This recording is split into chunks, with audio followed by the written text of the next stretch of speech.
Hello friends, दोस्तों इस video में हम सॉल्व करेंगे third problem of practice set 1.3। Third problem question number 2 of practice set 1.3 of first chapter linear equation, two variables. You have to solve linear equation simultaneously in two variables by using CRAMER'S rule or we can say by using determinant method. चलो देखते हैं क्या है सब, क्या equations दिए हैं और कैसे सॉल्व करना है। ये दो इक्वेशंस यहाँ पे गिवन है, x plus 2y is equal to -1 and 2x minus 3y is equal to 12। हमें फॉर्मेट चाहिए ax plus by, ax plus by is equal to c। क्या इस फॉर्मेट में दोनों इक्वेशंस है? पहले चेक करना। यस, दोनों इक्वेशन, फर्स्ट इक्वेशन इस फॉर्मेट में है, कांस्टेंट टर्म राइट साइड में है, यहाँ पे कांस्टेंट टर्म राइट साइड में, सेकंड इक्वेशन में भी राइट साइड में है। यस, तो दोनों इक्वेशंस इस फॉर्मेट में है। लेफ्ट हैंड साइड में x और y के टर्म्स, राइट हैंड साइड में कांस्टेंट टर्म्स। मतलब हमें कोई यहाँ चेंजेस नहीं करना है, सीधा इसको यूज करना है। गुड, देखिए अभी पहले हमें d निकालना है, फिर dx निकालना है, फिर dy निकालना है। तो d निकालने के लिए पहले यहाँ पे शुरुआत करते हैं d। देखिए d क्या आएगा? d में फर्स्ट कॉलम जो है वो वेरिएबल x के कोएफिशिएंट्स, वेरिएबल x के कोएफिशिएंट्स है 1 and 2। यहाँ पे कोएफिशिएंट नहीं है, मतलब 1 होता है, और यहाँ पे 2 है, 1 और 2। तो ये हो गया फर्स्ट कॉलम, फिर coefficients of variable x, then coefficients of variable y 2 and -3। यहाँ पे 2 है, यहाँ पे -3 है। यहाँ पे कोएफिशिएंट्स ऑफ वेरिएबल y, दोनों कॉलम्स पूरे हो गए, हमारा डिटरमिनेंट तैयार हो गया। d of degree 2 columns 2 rows है, जिसमें रो वाइज अगर आप देखेंगे तो फर्स्ट इक्वेशन के दोनों कोएफिशिएंट्स हैं, सेकंड रो में सेकंड इक्वेशन के दोनों कोएफिशिएंट्स हैं। ठीक, अब सॉल्व करना है, हमें इसकी वैल्यू निकालना है।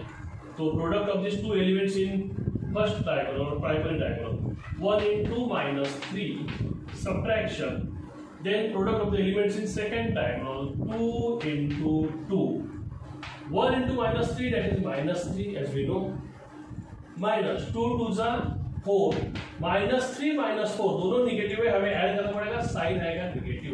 इस तरह में d की वैल्यू आ गई -7। क्लियर? अभी dx की वैल्यू हमें निकालनी है, तो हमें यही वैल्यूज यहाँ पे लिखने हैं। x है यहाँ पे, इसका मतलब हमें जो फर्स्ट कॉलम है जिसमें x वेरिएबल के कोएफिशिएंट्स है, इन्हें रिप्लेस करना है कांस्टेंट टर्म से।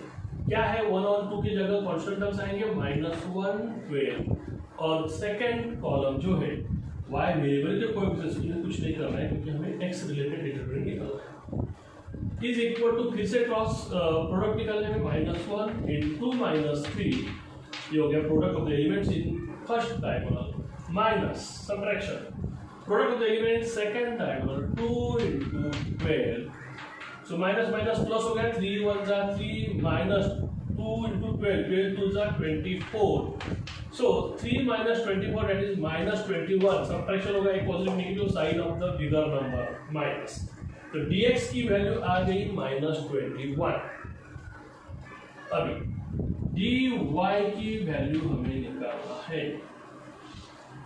फिर से d format as it is, x यहाँ पे y है, तो मतलब हमें यहाँ पे फर्स्ट कॉलम में कुछ चेंज नहीं करना है क्योंकि फर्स्ट कॉलम x वेरिएबल के कोएफिशिएंट्स है एज इट इज।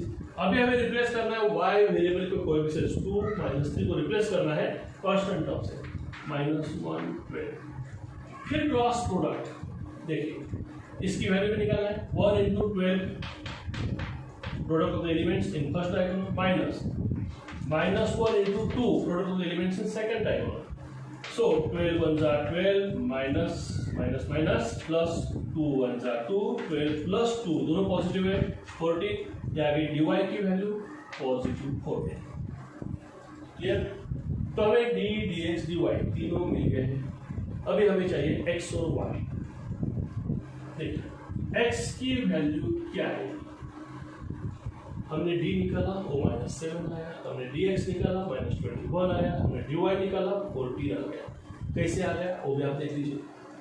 फास्ट हुआ ऐसा लगा तो थोड़ा रिवाइज कर लीजिए, थोड़ा सा पीछे जाइए, वीडियो को थोड़ा पीछे लेके जाइए, कैसे देखिए। अभी x की वैल्यू आएगी dx/d। क्या है dx? dx की वैल्यू है -21। सो dx की जगह -21 अपॉन d की वैल्यू क्या है -7, माइनस माइनस हो जाएगा प्लस 7 3 तो x की वैल्यू आ गई 3। कितनी आ गई 3। अभी y की वैल्यू देखिए y is equal to dy upon d। dy क्या है, dy की वैल्यू हमें मिली है 14, d की वैल्यू वही -7, 7 2 14, लेकिन एक पॉजिटिव नेगेटिव है तो फिर आंसर नेगेटिव में आएगा और y की वैल्यू आ गई -2। इस तरह से हमें x की वैल्यू 3 आ गई है और y की वैल्यू -2 आ गई है और हमारा आंसर हमें मिल गया। तो दोस्तों इस तरह से हमें क्रैमर्स रूल को यूज करके लीनियर इक्वेशन से टू वेरिएबल्स को साइमल्टेनियसली सॉल्व करना है। फिर से बताओ आपको, पहले हमें फॉर्मेट चाहिए, ऑलरेडी ये दोनों इक्वेशंस जो नेसेसरी फॉर्मेट है उसमें थे, फिर हमने d निकाला, dx निकाला, dy निकाला। ये कैसे निकाला इसका वीडियो ऑलरेडी है, इस एक्सरसाइज 1.3 के स्टार्टिंग में ही किया है, वो देख लीजिए। तीनों के वैल्यूज हमने निकाले, फॉर्मूला में सब्स्टिट्यूट किए और आंसर आ गया। सब्सक्राइब कीजिए नहीं किया तो, समझ में आया अच्छा लगे तो लाइक जरूर कीजिए। कुछ भी सजेशन है तो सजेशन कमेंट बॉक्स में भेजिए, डाउट्स है तो डाउट्स भेजिए और दोस्तों को फॉरवर्ड जरूर कीजिए। नॉलेज शेयर करना है, नॉलेज को सब जगह पहुंचाना है, मैथ्स को सबके लिए इजी बनाना है, उतना ध्यानदान हमें करना है।